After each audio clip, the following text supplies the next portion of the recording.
j'étais en train de discuter avec des maraîchers, des éleveurs pour voir quels sont leurs problèmes et discuter avec eux. Et c'est là que l'intervention s'est faite, extrêmement violente, et on ne l'a même pas vu arriver.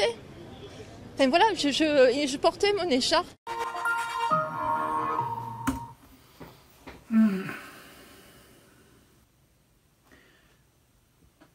Bon, évidemment, d'abord, tout mon soutien à la députée Taurine, à elle et à ses proches, pour cette agression bouleversante.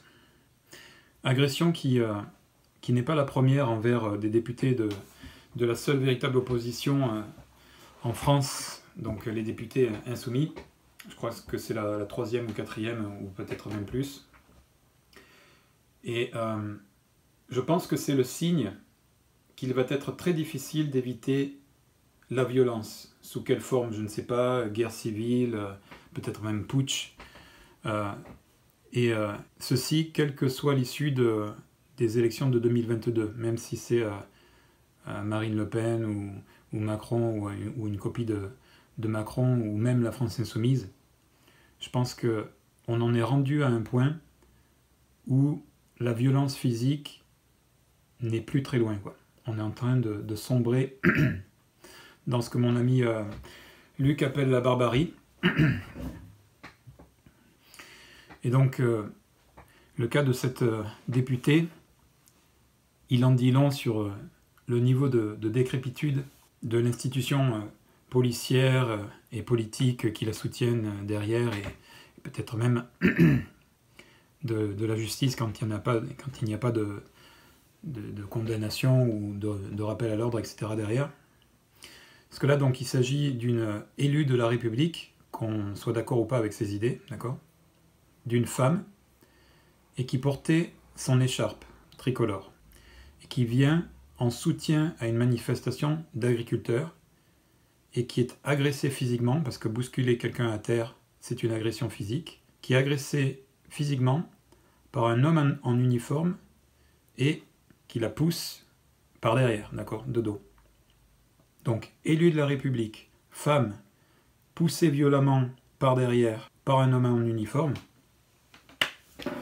je crois que ça en dit long sur la situation dramatique et la dégradation de l'état de notre pays, en particulier sous la présidence Macron.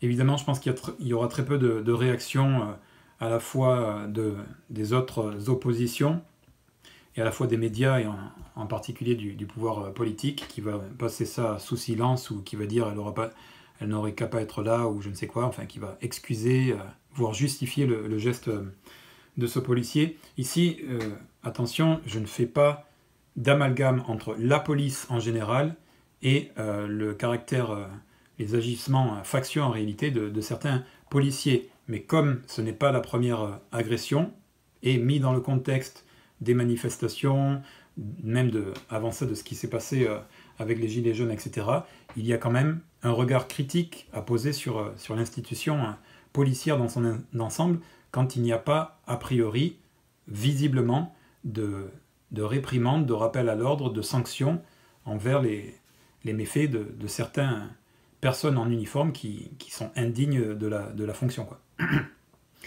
Donc je pense que la France Insoumise en particulier doit dès à présent, évidemment, condamner fortement et fermement cette agression, sans faire l'amalgame avec toute la police, évidemment, mais ça, ils le font déjà très très bien, quoi qu'on en dise.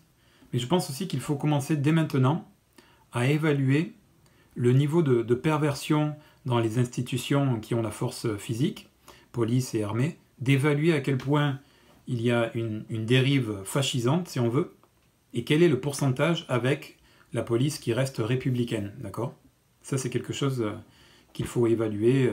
Je ne sais pas si la France Insoumise a des contacts avec des hauts gradés ou différents grades dans ces deux institutions en particulier, peut-être la justice aussi, etc., peut-être des associations, et peut-être aussi par des appels publics à la libération de la parole de l'armée et de la police républicaine, à condamner et à se placer du côté de la République, de la bonne utilisation de la force, afin de savoir à quel point ces institutions peuvent ou ne pas représenter un danger en cas, notamment, d'élection de Jean-Luc Mélenchon en 2022. Est-ce qu'il peut avoir un putsch par après parce que ces institutions se sont dégradées à tel point qu'elles peuvent aller jusqu'à la violence d'un putsch si elle n'est pas d'accord avec les résultats d'une élection. Et de l'autre côté, il faut essayer de savoir à quel point la police républicaine existe encore dans ce pays. Est-elle majoritaire? Est-elle égale avec une police pervertie?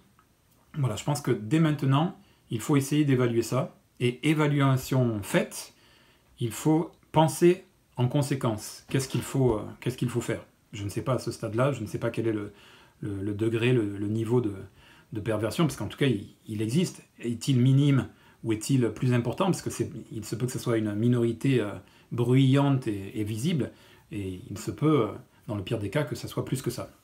Mais en tout cas, j'invite à faire cette évaluation, à quel point notre police et notre armée est encore républicaine, à réfléchir à des stratégies en conséquence. Et l'autre message, c'est que, à mon avis, si on arrive à éviter la violence, quelle qu'elle soit, guerre civile, affrontement entre différentes factions dans la population ou putsch, ça sera de justesse. Je pense que là, on est vraiment en train de s'enfoncer, et ça, c'est encore un signe dans la barbarie ou ce genre de choses, quoi. Voilà ce que je voulais dire. En tout cas, je renouvelle tout mon soutien à la députée taurine. Évidemment, je ne fais pas d'amalgame entre la police républicaine, qui est nécessaire, utile, indispensable, et certains éléments factieux et dangereux à la fois pour cette police et à la fois pour la population, et même l'équilibre du pays dans son entier. Voilà ce que je voulais dire. Comme d'habitude, si vous avez des questions, des critiques, toujours dans le respect, exprimez-vous. Et comme toujours, je termine par le triptyque de notre beau pays. Liberté, égalité, fraternité. Vive la France, ou ce qu'il en reste.